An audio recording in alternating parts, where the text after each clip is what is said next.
Pues en esta mañana vamos a abrir nuestra Biblia en Primera Tesalonicenses capítulo 1. La semana pasada comenzamos el estudio de esta carta del apóstol Pablo y vamos a continuar en donde nosotros nos quedamos en versículo 5 y vamos a leer hasta el versículo 10. La palabra del Señor nos dice así: pues nuestro evangelio no vino a ustedes solamente en palabras, sino también en poder y en el Espíritu Santo y con plena convicción, como saben qué clase de personas demostramos ser entre ustedes por amor a ustedes. Y ustedes vinieron a ser imitadores de nosotros y del Señor, habiendo recibido la palabra en medio de mucha tribulación con el gozo del Espíritu Santo. De manera que llegaron a ser un ejemplo para todos los creyentes en Macedonia y en Acaya. Porque saliendo de ustedes la palabra del Señor ha resonado no solo en Macedonia y Acaya, sino también por todas partes. La fe de ustedes en Dios se ha divulgado, de modo que nosotros no tenemos necesidad de hablar nada, pues ellos mismos cuentan acerca de nosotros, de la acogida que tuvimos por parte de ustedes y de cómo se convirtieron de los ídolos a Dios, para servir al Dios vivo y verdadero, y esperar de los cielos a su Hijo, al cual resucitó de entre los muertos, es decir, a Jesús, quien nos libra de la ira venidera. Padre, te damos gracias por tu palabra. Señor, tu palabra es extraordinaria, tu palabra no es creación de hombres, no es producto del ingenio del hombre. Señor, y aquellas cosas que nosotros escuchamos en las Escrituras provienen de tu boca. Yo te pido, Señor, que tú uses tu palabra en esta hora y que tú impactes nuestro corazón y nos cambies, que tú hables a nuestra vida, de tal manera, Señor, que podamos ser moldeados a tu imagen y podamos tener una idea clara de tu propósito para nosotros, en el nombre de Jesús. Amén. En los últimos tiempos ha surgido una gran confusión dentro de la iglesia en cuanto a qué es la iglesia. ¿Qué es la iglesia? ¿Qué es una iglesia? ¿Cómo se integra una iglesia? ¿Quiénes la integran? ¿Quiénes la componen? ¿Cómo crece una iglesia? ¿Cuál es la manera en que crece una iglesia conforme al propósito, al diseño de Dios? ¿Y cuál es el propósito de la iglesia? Muchas personas creen que una iglesia simplemente es un grupo de personas que se reúnen a orar, a cantar, a leer la Biblia. Sin embargo, una iglesia es mucho más que eso. Y muchas personas tienen la idea equivocada de que basta con asistir a una iglesia cristiana para ser cristianos. Sin embargo, no es así. En primer lugar, la palabra iglesia proviene de una palabra griega, eclesia, que significa los llamados afuera. Es lo que significa la palabra iglesia, los llamados afuera. La iglesia entonces es la congregación de los que han respondido al llamado de Dios por medio del evangelio a dejar de vivir nuestra vida a nuestro antojo, a nuestra manera, para comenzar a vivir conforme a la manera de Cristo, para seguir sus instrucciones, para moldear nuestra vida y traer nuestra vida en sujeción a lo que Cristo nos enseña en su palabra. De tal manera que la iglesia se compone de cristianos. Los demás que asisten a una iglesia cristiana, pero que no se han rendido a Cristo de corazón, no se han comprometido a Cristo de corazón, en realidad no son cristianos y en realidad no son miembros de la iglesia. Son visitantes, son asistentes, son simpatizantes quizá, pero no son cristianos y no son miembros de la iglesia. El apóstol Pablo claramente nos ha dicho en versículo 1 que la iglesia son todos aquellos que están en Dios Padre y en el Señor Jesucristo. Eso es lo que define a la iglesia, eso es lo que define a los creyentes, aquellos que están en Dios Padre y en el Señor Jesucristo. Y es por eso que Hechos, capítulo 2, versículo 44, se refiere a la iglesia como todos los que habían creído. Esa es la iglesia. Todos los que habían creído. Y en versículo 47 de ese capítulo 2 en Hechos, nos dice que el Señor añadía a la iglesia los que iban siendo salvos. El Señor añadía a la iglesia los que iban siendo salvos. Notemos en ese pasaje cómo es el Señor mismo quien añade a la iglesia aquellos que van siendo salvos. Es el Señor quien trae a la iglesia, es el Señor que hace crecer su iglesia porque es su iglesia. Notemos nosotros también que el Señor añade a la iglesia los que van siendo salvos. Los que van siendo salvos. Los que habiendo escuchado el mensaje del Evangelio creen en él. Eso quiere decir que el crecimiento de una iglesia conforme al modelo de Dios no se produce modernizando la alabanza. No se produce vistiendo como un hipster. No se produce creando un escenario vintage, ni tampoco un escenario un escenario como si fuera un concierto con humo y luces. No se produce cambiando la enseñanza sólida de la palabra de Dios por charlas ligeras, historias chistosas, pseudo predicaciones con un pobre contenido de escrituras que no llama a la gente a renunciar a su estilo de vida y a obedecer a Cristo.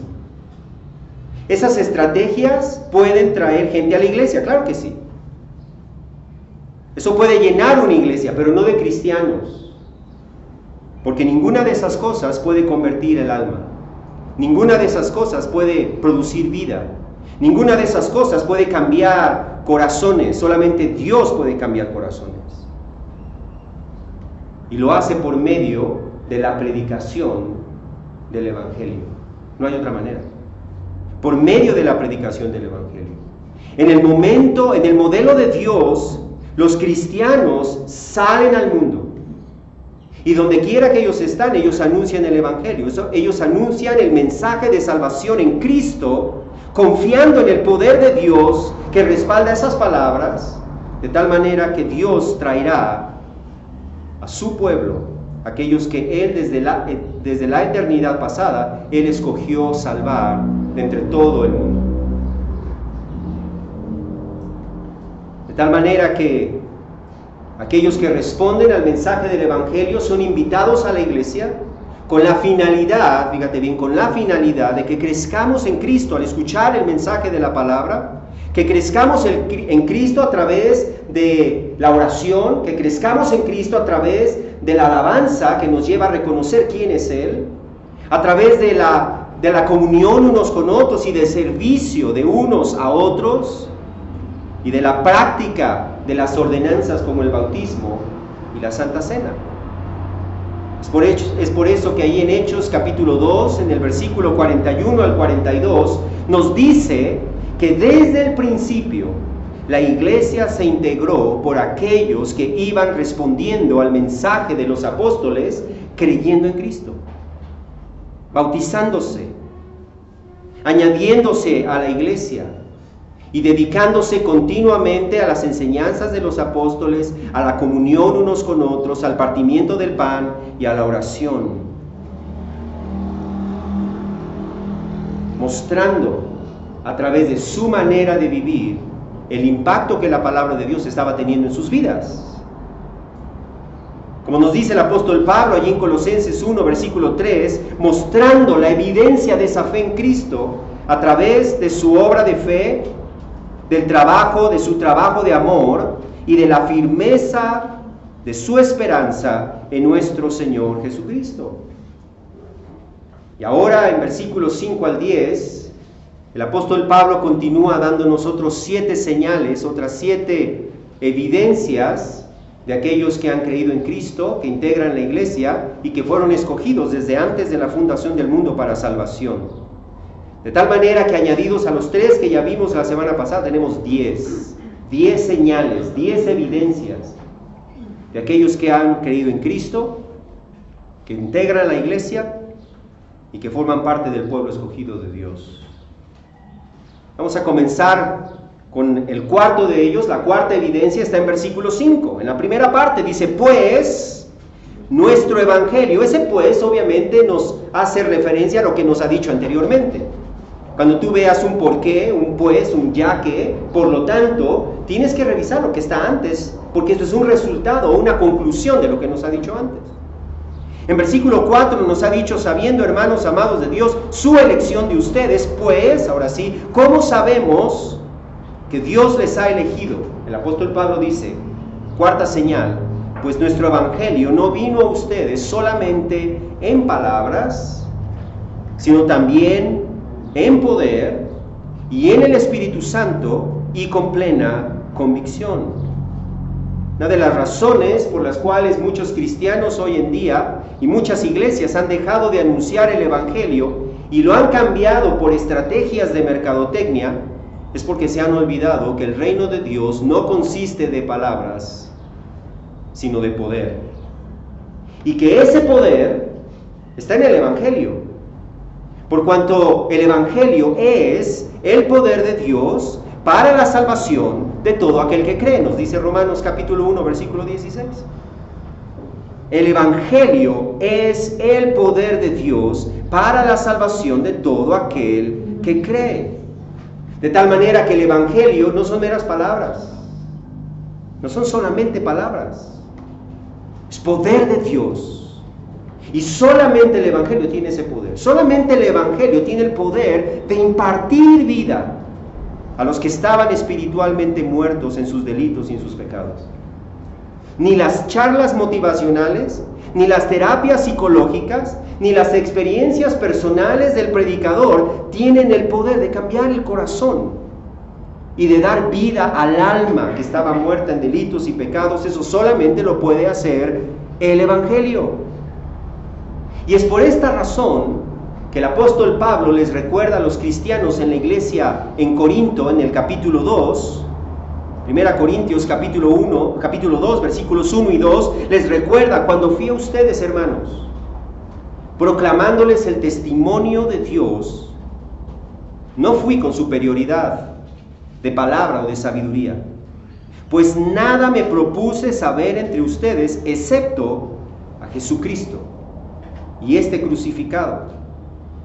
Y estuve entre ustedes con debilidad y con temor y con mucho temblor. Y ni mi mensaje ni mi predicación fueron con palabras persuasivas de sabiduría, sino con demostración del Espíritu y de poder, para que la fe de ustedes no descanse en la sabiduría de los hombres, sino en el poder de Dios.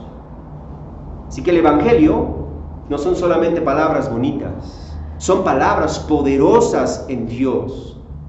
Dios le imparte poder a esas palabras, de tal manera que esas palabras vienen y producen vida en aquellos que Dios escogió salvar desde antes de la fundación del mundo. Ahora bien, el apóstol Pablo señala allí a los tesalonicenses que ese evangelio no vino a ellos solamente en palabras, sino también en poder y en el Espíritu Santo y con plena convicción. Es decir, el mensaje del evangelio venía acompañado de manifestaciones sobrenaturales. En la era de los apóstoles, en la era apostólica, cuando Dios comenzó a levantar las primeras iglesias, Él respaldó el mensaje de los apóstoles por medio de señales y milagros y prodigios poderosos. El mismo apóstol Pablo les dice en su segunda carta a los Corintios, en el capítulo 12, versículo 12, que las señales de un verdadero apóstol habían sido hechas entre ellos. Y nos dice allí en 2 Corintios capítulo 12, versículo 12, cuáles fueron esas señales, esas evidencias de un apóstol verdadero. Fíjate bien, entre ustedes se operaron las señales de un verdadero apóstol con toda perseverancia, por medio de señales, prodigios y milagros. ¿Cuáles eran entonces las evidencias, las señales, las credenciales de un verdadero apóstol? Nos dice allí claramente. Eran milagros, señales y prodigios. Por lo tanto, si estas eran las credenciales de un verdadero apóstol que certificaban a un verdadero apóstol de Cristo, entonces eso significa que no todos los cristianos tenían el poder de hacer milagros, señales y prodigios. O de otra manera, el apóstol Pablo no podría decir que estas eran las evidencias de un verdadero apóstol. De allí que entonces las Escrituras nos muestran que los apóstoles eran aquellos que iban haciendo milagros, señales y prodigios, y junto con ellos algunos cuantos colaboradores cercanos a ellos. Esas eran sus marcas distintivas. Porque el propósito de Dios al hacer milagros, señales y prodigios era autenticar a los apóstoles. Era certificar que esos hombres, porque no traían una aureola en su cabeza, no brillaban sus ropas, era certificar que efectivamente esos hombres estaban hablando las palabras de Dios y eran mensajeros directos de Dios, porque ellos eran capaces de hacer lo que nadie más puede hacer, a menos que Jesús, que Dios, estuviera con ellos. Ese era el propósito de las señales, confirmar a los mensajeros y confirmar que el mensaje que ellos anunciaban verdaderamente provenía de Dios, de tal manera que los primeros cristianos, de la misma manera que nosotros, pudiéramos tener la plena seguridad de que su enseñanza no provenía de ellos mismos, sino que era la enseñanza de Dios. Y esa enseñanza de los apóstoles, nosotros la tenemos en las Escrituras del Nuevo Testamento. De tal manera que nosotros podamos confiar en que aquello que nosotros leemos en nuestra Biblia, efectivamente, no son palabras de hombres, sino que efectivamente es la palabra de Dios. Hebreos capítulo 2 nos confirma también que esas señales, milagros y prodigios fueron hechos en la era apostólica con el propósito de confirmar el mensaje y a los mensajeros. Allí en Hebreos capítulo 2, el escritor a los Hebreos les dice, capítulo 2, versículo 2, porque si la palabra hablada por medio de ángeles resultó ser inmutable y toda transgresión y desobediencia recibió justa retribución, versículo 3, ¿cómo escaparemos nosotros si descuidamos una salvación tan grande? La cual, después que fue anunciada primeramente por medio del Señor, fíjate bien, nos fue confirmada por los que oyeron. Estos fueron los apóstoles.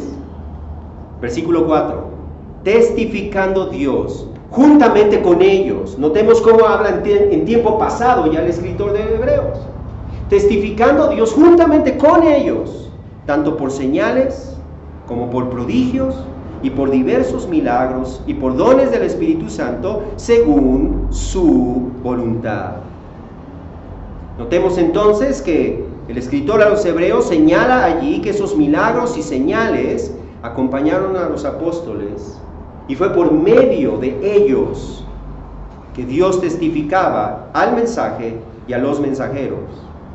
Pero una vez que los apóstoles cumplieron su función, que Efesios 2 nos dice cuál es su función, ser el fundamento de la iglesia, una vez que ellos cumplieron su función de poner los fundamentos doctrinales de la iglesia y que el canon del Nuevo Testamento quedó concluido, completado, ya no hubo más necesidad de apóstoles.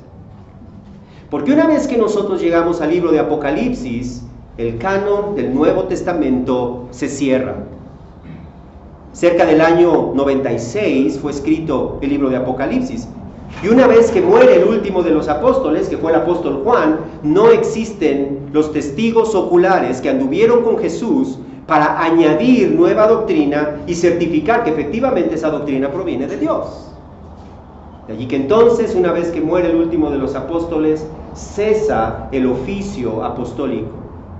Y si las señales, milagros y prodigios eran las evidencias y credenciales de un verdadero apóstol, por lo tanto, juntamente con el ministerio apostólico, cesan también las señales, milagros y prodigios, porque no hay nueva revelación que se pueda añadir a las Escrituras. Y si Dios no está trayendo nueva revelación después de esos apóstoles, no hay mensaje que certificar.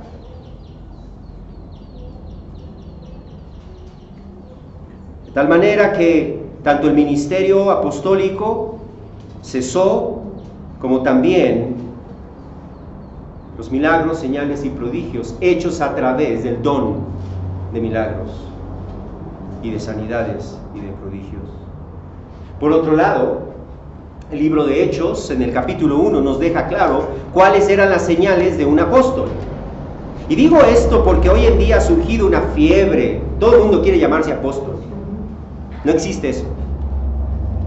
En Hechos capítulo 1 nos enseña cuáles eran los requisitos para que alguien pudiera ser un apóstol. Y al leerlos tú podrás comprobar que ninguno de los que hoy en día dicen ser apóstoles cumplen con estos requisitos.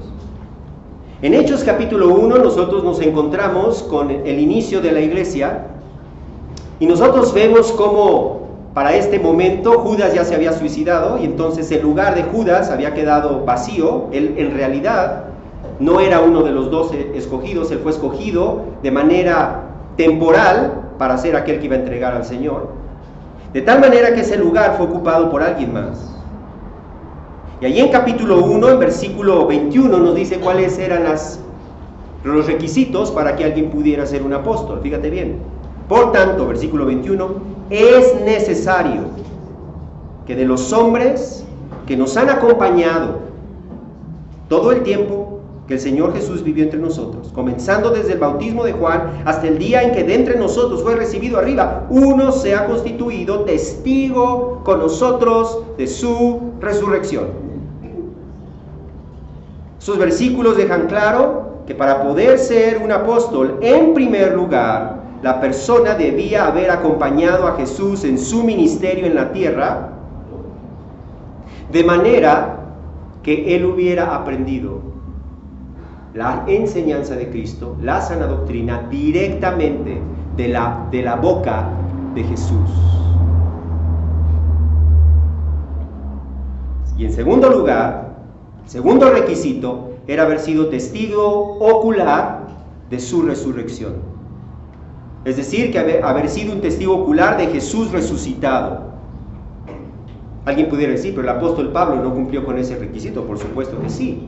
Aunque él no anduvo con él, el apóstol Pablo mismo enseña, yo comencé a predicar el mismo mensaje que yo recibí directamente de revelación directa de Jesús. Y prueba de ello, dice el apóstol Pablo, es que el mismo mensaje que yo he predicado por 14 años es el mismo mensaje que predicaron los apóstoles sin que yo tuviera contacto con ellos.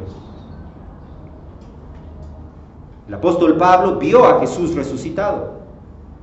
Eso significa, entonces, que puesto que nadie hoy en día puede cumplir con esos requisitos que Dios mismo estableció, ya no existen apóstoles. ¿Escucharon bien? No existen apóstoles. Y aquellos que hoy en día dicen ser apóstoles, en realidad son falsos apóstoles. Son impostores fraudulentos que usan ese título para engrandecerse, para ganar poder y para estafar a la iglesia. Por otro lado, puesto que las señales milagrosas eran la evidencia de los apóstoles genuinos, cuando cesaron esos dones, ya no había necesidad de autenticar ningún nuevo mensaje, cesaron allí, y la historia de la iglesia nos muestra efectivamente eso. Ahora bien, eso no significa que Dios sea menos poderoso hoy. Eso no significa que Dios no haga milagros y que Dios no lleve a cabo sanidades. Es una cosa muy distinta. Lo que no existe ya es el don de milagros y de sanidades, es decir, la operación a través de una persona que hace milagros, prodigios, sanidades, como sucedió en tiempos del Nuevo Testamento. Eso es lo que ya no existe. Sin embargo, las señales que nosotros vemos en las Escrituras del Nuevo Testamento son suficientes, fíjate bien, son suficientes para darnos evidencia de que la doctrina cristiana efectivamente proviene de Dios. Proviene de Dios. Y la prueba máxima de ese poder de Dios no son los milagros y las sanidades. La prueba máxima de ese poder del Evangelio es que sigue siendo hoy en día poderoso para convertir el alma del pecador que vivía en rebeldía contra Dios y que ahora se entrega a Él. El Evangelio aún sigue convirtiendo al pecador. El Evangelio aún sigue cambiando el corazón de piedra que no le importaban las cosas de Dios ni caminar conforme a Dios a un corazón distinto que ahora busca obedecer a Dios y quiere ser conforme a Dios. ¿Quién hace eso?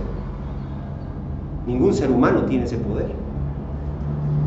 Ni siquiera tú o yo podemos cambiar nuestro propio corazón. Es Dios quien cambia el corazón. Y lo hace a través del Evangelio, impartiendo vida a nuestra alma muerta, transformando nuestro corazón de piedra en un corazón de carne que es sensible a Él y que ahora busca obedecerlo. Solamente Dios puede hacer eso, tal como lo hizo con aquellos que hemos creído en Él y como lo hizo en esos cristianos en la iglesia de Tesalónica.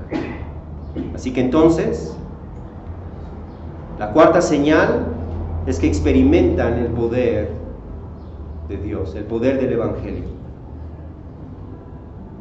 Siguiente, la número 5. La quinta característica de aquellos que Dios ha salvado, forman la iglesia y forman parte de los escogidos de Dios, es que siguen a líderes piadosos. Siguen a líderes piadosos. Fíjate bien ahí en el versículo 5, en la segunda parte del versículo 5. Como saben, ¿qué clase de personas demostramos ser entre ustedes por amor a ustedes?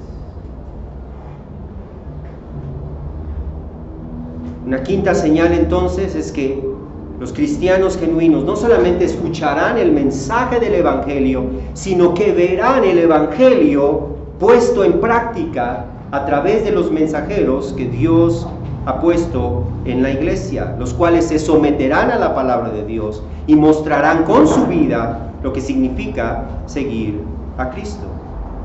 La Biblia nos advierte claramente que no todo aquel que predica de Cristo es de Cristo. El Señor nos advierte que hay muchos engañadores y falsos mensajeros de Dios. Simplemente el apóstol Juan en su capítulo 4, la primera carta del apóstol Juan, en el capítulo 4, versículo 1, nos dice: amados, no crean a todo espíritu, sino prueben los espíritus para ver si son de Dios, porque muchos falsos profetas han salido al mundo. No son pocos, son muchos. Y dice: y ustedes no deben de ser crédulos.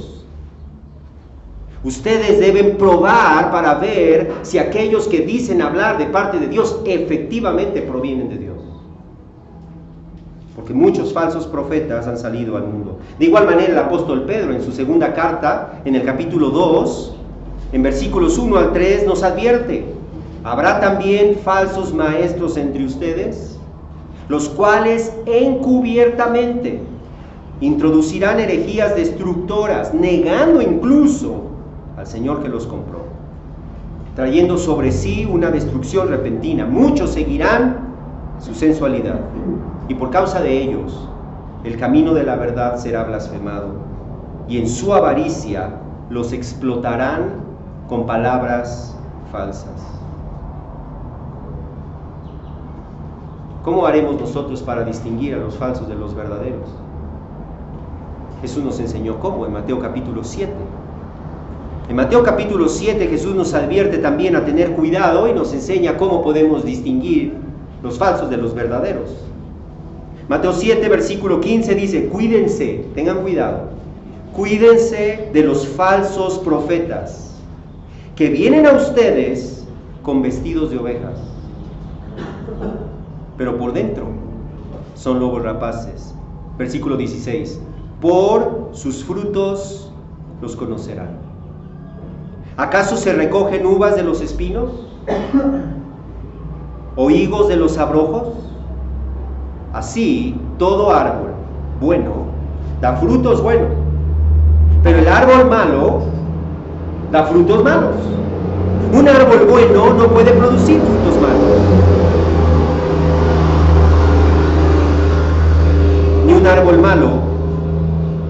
producir frutos buenos. Todo árbol que no da buen fruto es cortado y echado al fuego. ¿Cómo podemos distinguirlo? A través de sus obras. Es por eso que el apóstol Pablo les recuerda allí a los cristianos de Tesalónica: ustedes saben qué clase de personas demostramos ser entre ustedes, por amor a ustedes. Ustedes lo vieron. Ustedes son testigos. No vieron una pantalla. Su pastor no era una pantalla de televisión a quien no podían ver, con quien no podían convivir, a quien no podían examinar. Y si ustedes mismos saben cómo fuimos nosotros entre ustedes, por amor a ustedes. Por eso el apóstol Pablo les dice en capítulo 2, versículos 1 al 9, que ellos habían sido testigos de su disposición a sufrir por el Evangelio, de su fidelidad al mensaje de Cristo, de que no buscaban quedar bien con la gente, sino quedar bien con Dios, que no querían a los cristianos por lo que ellos podían obtener de los cristianos, sino más bien que les cuidaban con ternura, como lo hace una madre que cuida a sus propios hijos. Ellos fueron testigos de eso, ellos lo vieron. Ellos los vieron agotarse, como dice el apóstol Pablo allí en versículos 1 al 9, ellos los vieron agotarse trabajando con sus propias manos a fin de no ser una carga para la iglesia. Ellos no estaban buscando explotarlos y enriquecerse a costa de ellos. Ellos demostraron con su estilo de vida que no andaban detrás de la fama ni detrás de la lana, a diferencia de muchos predicadores hoy en día que usan a la iglesia y explotan a la iglesia para vivir como ricos. Por eso el Señor es muy claro al señalar cómo debemos ser los líderes en la iglesia. En 1 Timoteo capítulo 3 nos enseña cómo. ¿Cuáles son los requisitos para un líder en la iglesia? ¿Cualquiera puede ser un líder en la iglesia? Nos dice ahí en 1 Timoteo capítulo 3, palabra fiel es esta: si alguno aspira al cargo de obispo, buena obra desea hacer. Versículo 2, un obispo debe ser, pues, irreprochable, marido de una sola mujer, sobrio, prudente, de conducta decorosa, hospitalario, apto para enseñar, no dado a la bebida, no pendenciero, sino amable, no contencioso, no avaricioso, que gobierne bien su casa, teniendo a sus hijos sujetos con toda dignidad. Pues si un hombre no sabe cómo gobernar su propia casa, ¿cómo podrá cuidar de la iglesia de Dios? No un recién convertido, no sea que se envanezca y caiga en la condenación en que cayó el diablo. Debe gozar también de una buena reputación entre los de afuera de la iglesia, para que no caiga en descrédito y en lazo del diablo. Una señal entonces de salvación de los escogidos es que Dios los llevará a una iglesia con líderes piadosos que les enseñen la palabra de Dios y que sean un ejemplo para ellos con su estilo de vida. Y eso nos lleva al siguiente punto. ¿Y cuál es la responsabilidad de la iglesia? Imitar el ejemplo de esos pastores, esos ancianos que Dios les ha dado. Nos dice el apóstol Pablo, les dice a los tesalonicenses, fíjate bien, y ustedes, versículo 6, vinieron a ser imitadores de nosotros y del Señor. Vinieron a ser imitadores de nosotros y del Señor. Esa palabra imitadores, por cierto, es la misma palabra que nosotros usamos para la palabra mímica. Vinieron a imitar la conducta nuestra y al hacerlo la conducta del Señor. La Biblia nos llama a imitar el buen ejemplo de nuestros líderes en la iglesia. Por eso es tan importante que la iglesia sea cuidadosa de tener líderes piadosos que están siguiendo a Cristo, de modo que sean dignos de imitar. Por eso el apóstol Pablo les dice a los cristianos corintios: sean imitadores de mí, así como yo lo soy de Cristo. De tal manera que cuando la iglesia puede ver el ejemplo de sus pastores, puede imitar el ejemplo de sus pastores, que ellos están siguiendo a Cristo, están siguiendo e imitando a Cristo. Todo líder en la iglesia debe poder decir eso. Todo líder en la iglesia debe estar siguiendo a Cristo y siendo un modelo de cómo seguir a Cristo. Porque Hebreos 13, versículo 7, instruye a la iglesia: acuérdense de sus guías, que les hablaron la palabra de Dios, y considerando el resultado de su conducta, imiten su fe. Eso no significa que somos perfectos, eso no significa que no tenemos errores. Los líderes en la iglesia somos seres humanos, cometemos errores, tenemos deficiencias, somos de carne y hueso, no estamos exentos de tropezar, pero debemos ser un ejemplo aún de arrepentimiento y de fe en Cristo y de obediencia al Señor, como lo fueron Pablo, Silvano y Timoteo, que son quienes estaban escribiendo esta carta a esos cristianos. Siguiente señal, la número 7, es que obedecen la palabra de Dios con gozo. La séptima señal de un verdadero discípulo de Jesús, un verdadero cristiano, y por lo tanto de alguien que forma parte de la iglesia de Cristo, es que obedecen, buscan obedecer la palabra de Cristo sin importar las consecuencias. Fíjate bien.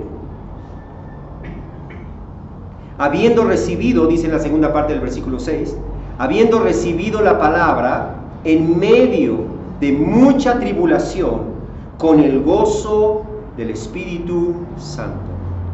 Ellos sabían, fíjate bien, ellos no solamente vinieron a ser imitadores de los apóstoles, no solamente vinieron a ser imitadores de Silvano, de Timoteo, aquellos que les anunciaron la palabra de Dios, no solamente vinieron a ser imitadores del Señor, sino que ellos recibieron la palabra en medio de mucha tribulación, con el gozo que produce el Espíritu.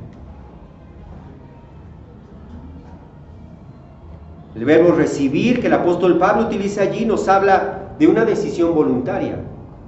Ellos recibieron voluntariamente. Y esa palabra recibir nos habla de una disposición del corazón, fíjate bien, una disposición a obedecer. No solamente oír, a obedecer.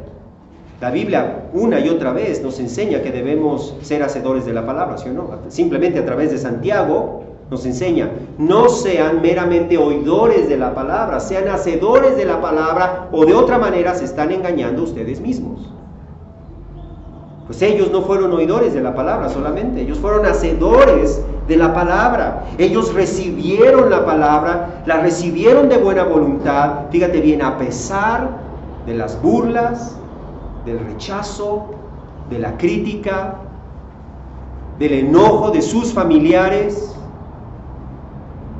sin importar las consecuencias, sin importar los ataques, fíjate bien, aún hasta la violencia física, como vimos nosotros la semana pasada. Esos cristianos sufrieron violencia física. Esos cristianos sufrieron el rechazo y la vergüenza y las burlas de familiares, amigos, vecinos. Eso no importó. Eso no importó. Ellos estaban decididos a seguir a Cristo. Por más, ellos entendían que por más difícil y por más doloroso que sea el sufrimiento, por obedecer la palabra de Dios, este sufrimiento no es digno de ser comparado con la gloria que nos ha de ser revelada, dice Romanos 8:18. No es digno. Quizás sufras el rechazo, quizás sufras la crítica, la burla. ¿Por cuánto tiempo? Ponte a pensar. ¿Con quién prefieres quedar bien? ¿Con los hombres o con Dios? Ellos decidieron obedecer a Dios porque entendían que sin importar lo difícil que sea la aflicción, esta leve y pasajera aflicción nos produce, como dice el apóstol Pablo, un eterno peso de gloria que sobrepasa toda comparación al no poner nuestra vista en las cosas que se ven, sino en las que no se ven. Porque las cosas que se ven son temporales. La fama, la admiración, el aplauso de la gente, el reconocimiento de la gente, el quedar bien con la gente es temporal. Pero si tenemos puestos los ojos en las cosas que provienen de Dios, esas cosas son eternas. Y ese tipo de perseverancia no lo puede producir el hombre. Ese tipo de perseverancia, como nos dice el apóstol Pablo, con gozo, solamente puede provenir del Espíritu Santo. Y el Espíritu Santo lo produce en aquellos que han decidido creer en Cristo y seguirle. Octava señal: aquellos que verdaderamente han creído en Cristo buscan la salvación de otros. Buscan la salvación de otros. Fíjate bien, versículos 7 y 8. De manera que llegaron a ser un ejemplo. Esos cristianos se convirtieron en un ejemplo para todos los creyentes, no solamente en su iglesia, no solamente en su ciudad, no solamente en toda la provincia de Macedonia, sino aún dice allí en Acaya. Porque saliendo de ustedes, la palabra del Señor ha resonado no solo en Macedonia y Acaya, sino que también por todas partes. La fe de ustedes en Dios se ha divulgado de modo que nosotros no tenemos necesidad de hablar nada.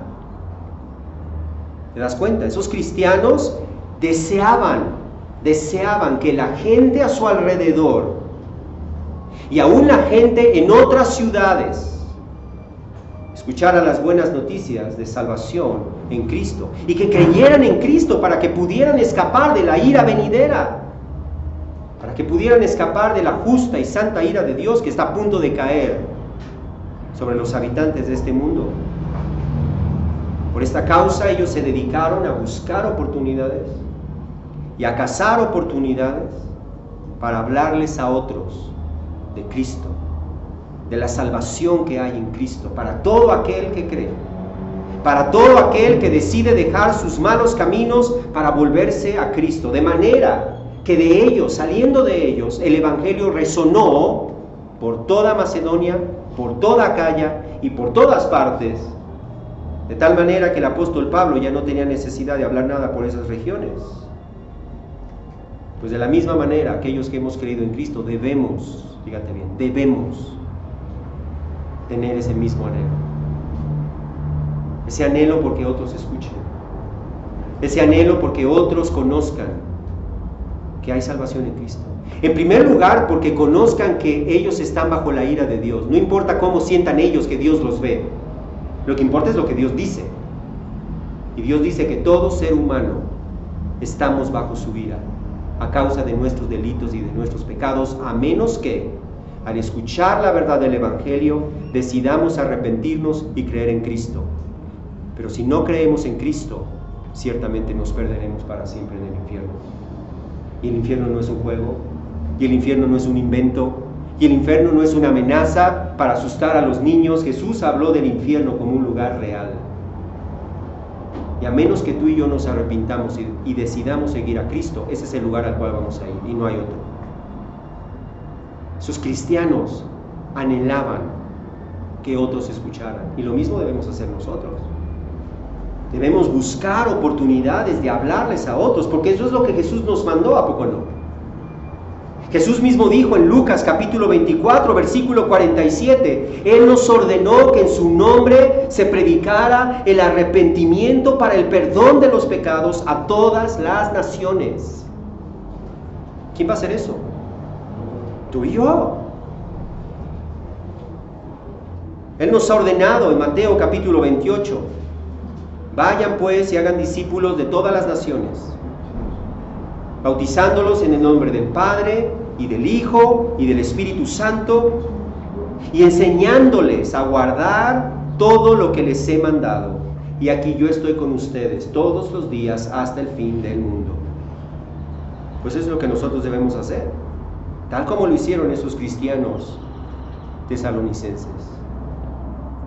Y si lo vamos a hacer, necesitamos empezar por arrepentirnos delante de Dios. Porque hemos perdido, la iglesia ha perdido esa preocupación porque otros escuchen el Evangelio de Cristo. Estamos más avergonzados de ser cristianos, de decir que somos cristianos, y muchos cristianos en realidad son cristianos de la secreta. Nadie sabe en su trabajo que son cristianos. Nadie sabe en su familia que son cristianos. Mejor me quedo callado, no me vayan a atacar, no me vayan a decir, no me vayan a criticar, no se vayan a burlar de mí. Necesitamos arrepentirnos de nuestra desobediencia a Dios y pedirle al Señor que despierte en nosotros una pasión como la que Él tiene por las almas. Él vino a buscar y a salvar lo que se había perdido. Si tú has encontrado salvación en Cristo, es porque Él vino a buscar y salvar lo que se había perdido. Estabas perdido, y lo mismo que la gente de allá afuera está perdida y necesita escuchar el mensaje de salvación en Cristo. Pero necesitamos pedirle a Dios que ponga eso en nosotros, de tal manera que nosotros podamos entender que Dios no se deleita en la muerte del impío, sino en que el pecador se arrepienta y venga a la fe en Cristo y se salve. Señal número 9 de un verdadero cristiano es el abandono de toda falsa religión. El abandono de toda falsa religión y toda falsa práctica. Fíjate bien, versículo 9. Pues ellos mismos, fíjate bien, ellos mismos, ¿de quién está hablando? De la gente en toda Macedonia. Olvídate nada más de la ciudad de Tesalónica. La gente en la ciudad de Tesalónica, la gente en Macedonia, la gente en Acaya y por todos lados, ellos mismos cuentan acerca de nosotros, de la acogida que tuvimos por parte de ustedes y de cómo se convirtieron de los ídolos a Dios para servir al Dios vivo. El apóstol Pablo nos enseña que ellos, de una manera abierta, de una manera total, de una manera definitiva y de una manera pública, le dieron la espalda a su antigua falsa religión, porque ellos habían creído en Cristo, junto con sus antiguas prácticas.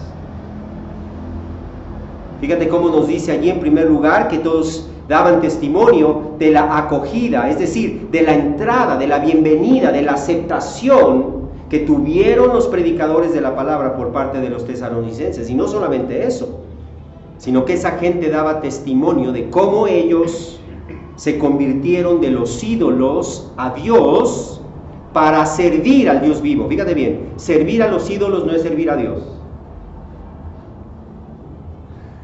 Servir a los ídolos no es servir a Dios, ni siquiera con buenas intenciones.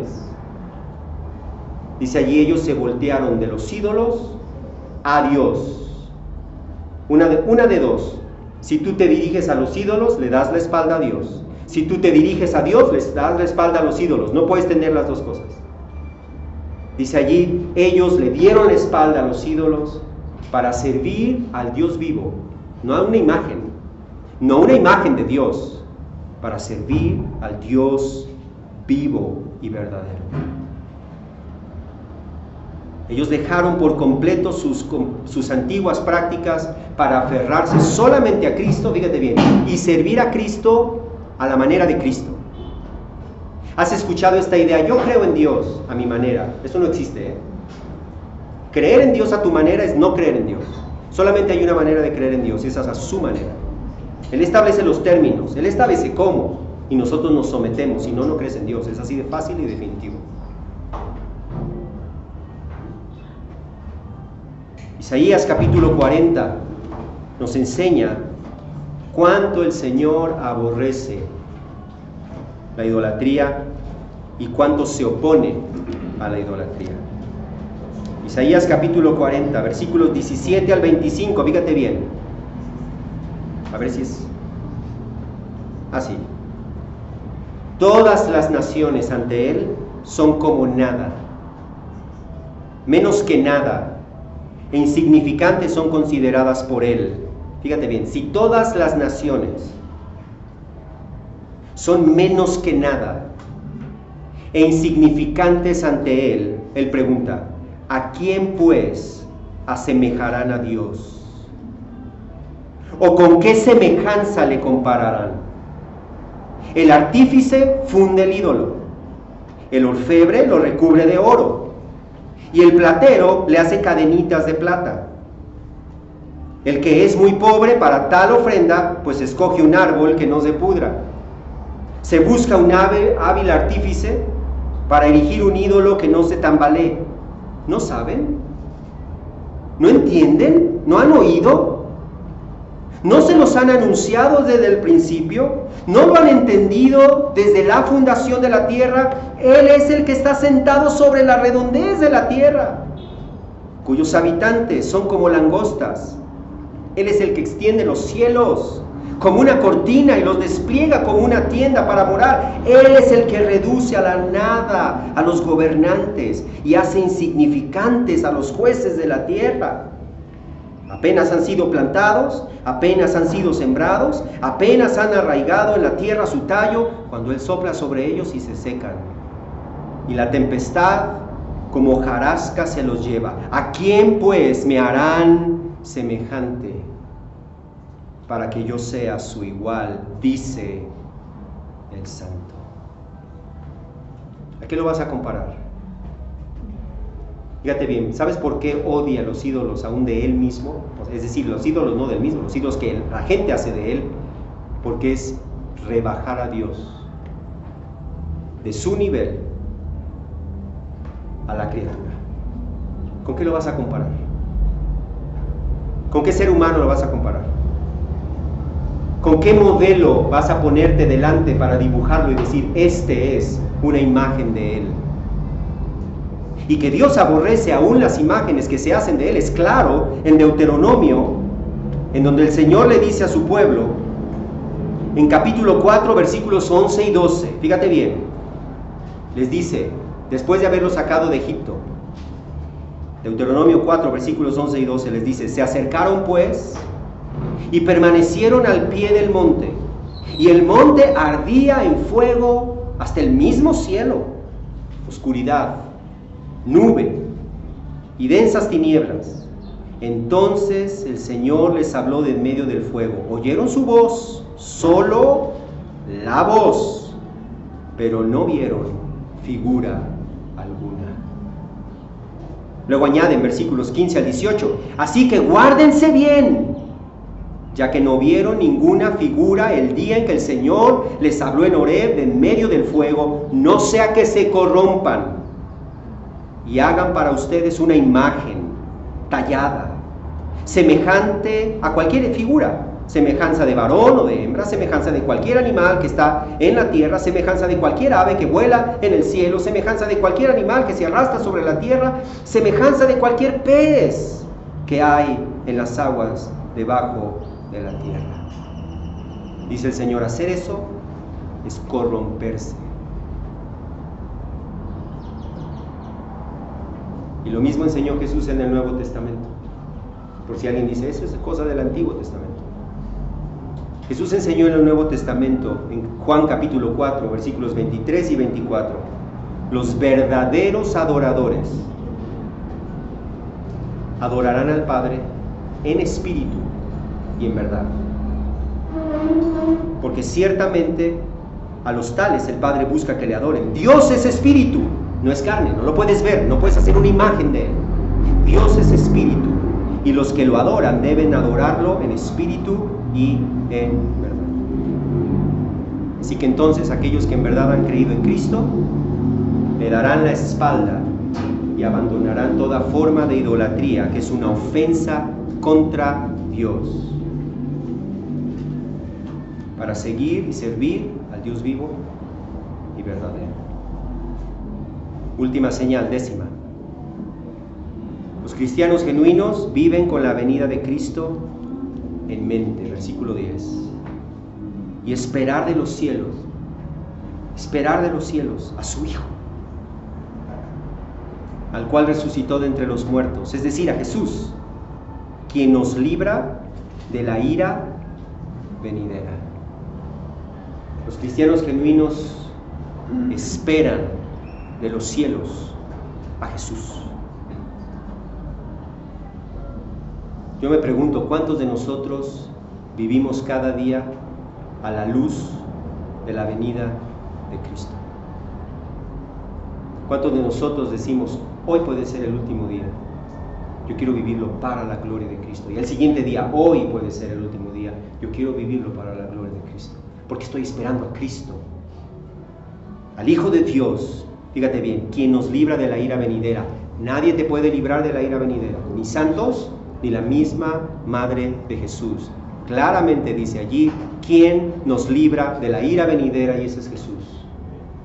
Porque no hay otro mediador, dice el apóstol Pablo a Timoteo, no hay otro mediador entre Dios y los hombres, sino Jesucristo hombre. Por cuanto Él, para ser mediador, tuvo que ofrecer su vida sin pecado en la cruz, a fin de poder ser mediador entre nosotros y Dios. Nadie más hizo eso. Nadie. Dice allí, esperar de los cielos a Jesús. La meta de los cristianos genuinos entonces va mucho más allá de simplemente ser buenas personas en este mundo. Hay buenas personas en este mundo que no son cristianas. Yo he conocido buenas personas en este mundo que no son cristianas. Déjame decirte, pero no son salvas. Porque nadie se salva por sus obras. Claramente el apóstol Pablo enseña eso. Claramente el Antiguo Testamento enseña eso. Y claramente el Nuevo Testamento enseña eso. La persona más buena sobre la faz de la tierra está bajo la ira de Dios, por cuanto ha pecado. Basta un solo pecado, dice Santiago, para hacerse culpable delante de Dios. ¿Quién no ha pecado? Nadie. Nadie. Por eso necesitamos a Cristo. Por eso no podemos venir delante de Dios si no es a través de Cristo. Porque solamente Cristo es el perfecto. Recuerda aquella ocasión cuando alguien se acercó con Jesús y le dijo, Maestro bueno, ¿qué debo hacer para heredar la vida eterna? Y Jesús le dijo, ¿por qué me llamas bueno? Solamente hay un bueno. Ese es Dios. Por eso solamente podemos venir a través de Cristo. Los cristianos entonces genuinos no amaremos las cosas de este mundo ni al mundo. Antes bien nos esforzaremos por obedecer cada vez más a Cristo. Porque sabemos, como le dice el apóstol Pablo en esta misma carta a los tesalonicenses en el capítulo 4, porque sabemos que el Señor mismo descenderá del cielo con voz de arcángel, con voz de mando, con voz de arcángel y con la trompeta de Dios, y los muertos en Cristo se levantarán primero. Entonces nosotros, los que estemos vivos y que permanezcamos, seremos arrebatados juntamente con ellos en las nubes al encuentro del Señor en el aire, y así estaremos con el Señor siempre. No dice eso de todas las personas, dice eso de los creyentes. Así pues, los verdaderos miembros de la Iglesia de Cristo son aquellos que han creído en Cristo, que se han arrepentido de vivir su vida a su manera, de vivir en desobediencia a lo que Dios dice, sin tomar en cuenta lo que Dios dice, y que han decidido, Señor, yo no quiero seguir mi vida conforme yo quiero, conforme yo pienso, o como yo creo en ti. Yo decido rendirme hoy, entregarte mi vida para caminar como tú dices en tu palabra. No como dicen los hombres, no para agradar a los hombres, sino solamente a ti. Los cristianos genuinos son aquellos que se reúnen en la iglesia para glorificar a Cristo, para estudiar la palabra de Dios, para practicar las ordenanzas del Señor y para servirle por amor, sirviéndonos unos a otros, y que luego salen al mundo para anunciar la salvación en Cristo, donde quiera que ellos están y a donde quiera que ellos van, sabiendo que el Señor es poderoso para salvar a través de ese mensaje a todo aquel que cree. Vamos a orar. Padre, Señor, te pedimos que tú nos perdones. Señor, este mundo ha infiltrado sus ideas y sus filosofías en la iglesia, y muchos de nosotros como iglesia hemos adoptado esas filosofías, esas falsas doctrinas, en lugar de aferrarnos fielmente a tu palabra sin importar el costo. Señor, yo te pido por cada uno de los que estamos aquí, que ninguno de nosotros piense que es cristiano sin serlo, engañándose a sí mismo. Yo te pido que cada uno de nosotros vengamos a ser cristianos de la única manera que uno puede ser cristiano, que es arrepintiéndonos, decidiendo darle la espalda a nuestra antigua manera de vivir para seguirte a ti, Señor. Y que tú nos des la gracia que tú has prometido para ser ejemplo de los creyentes, no solamente en nuestra comunidad, no solamente en esta ciudad, sino donde quiera que nosotros vayamos, Señor. Que podamos dar testimonio. Danos el valor. Te lo pedimos, Señor, en el nombre de tu Hijo Jesús. Ayúdanos a renunciar a nuestra antigua manera de vivir, aquellas creencias que teníamos antes que se oponen a tu palabra, Señor, para volver a ti, que eres el Dios vivo y verdadero. Te lo pedimos en el nombre de Jesús. Amén.